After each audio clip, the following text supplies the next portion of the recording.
పెరిగిపోతూ ఉంటుంటాయి కదా. కాబట్టి ఇది దీని మీద ఒక నిర్దిష్ట ప్రణాళిక ప్రభుత్వం నుంచి స్పష్టత రావాలి. ఇంకోటి అప్పుడెప్పుడో సిపిఎస్ రద్దు చేసి జిపిఎస్ పెడితే జగన్ ఏటా తప్పు అన్నారు. ఇప్పుడు ఆ సిపిఎస్ ఉద్యోగులు రిటైర్ అవుతున్నారు. నరకం. ఇదివరకటి రోజుల్లో రిటైర్ అయిన రోజున లాస్ట్ శాలరీ ఎంత ఉందో అందులో 50% అనేది ఉండేది. ఇప్పుడు సిపిఎస్ ఉద్యోగికి ఏం రేషియోనో ఎవరికి తెలియదు. ప్రభుత్వం ఇంతవరకు పాలసీ నిర్ణయం తీసుకోవాలి. సిపిఎస్ వాళ్ళ బెనిఫిట్ సర్వనాశనం అయిపోయింది. ఏంటో అర్థం కావట్లేదు. లంసమ్ అమౌంట్ ఇదివరకు వాళ్ళకి వచ్చేది, ఇప్పుడు సిపిఎస్ ఉద్యోగికి లేదు. ఇదివరకు వాళ్ళు అనుమానించేవాళ్ళు, ఇప్పుడు వాస్తవంలోకి వచ్చి ఆయన పవన్ కళ్యాణ్ నేను వచ్చిన తర్వాత 100 రోజుల్లోనే సిపిఎస్ ఉద్యోగులతో కూర్చుని పరిష్కరిస్తానన్నారు. ఇప్పుడు 100 కాదు 300 రోజులు అయిపోయింది, 500 రోజులు అవుతుంది. పరిష్కారం ఏంటి?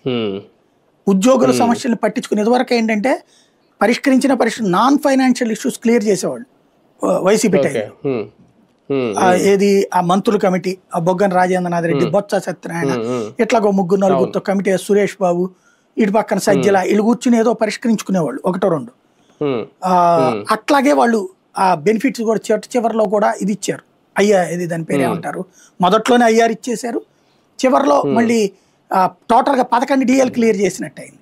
11వ డిఏ కూడా కేంద్ర ప్రభుత్వం లేట్గా ఇచ్చింది. అది కూడా వీళ్ళు చివరిలో నెక్స్ట్ దీనికి అనౌన్స్మెంట్ ఇచ్చి జీవో దిగిపోయారు. 11 డిఏలు వచ్చింది 5 ఏళ్లలో.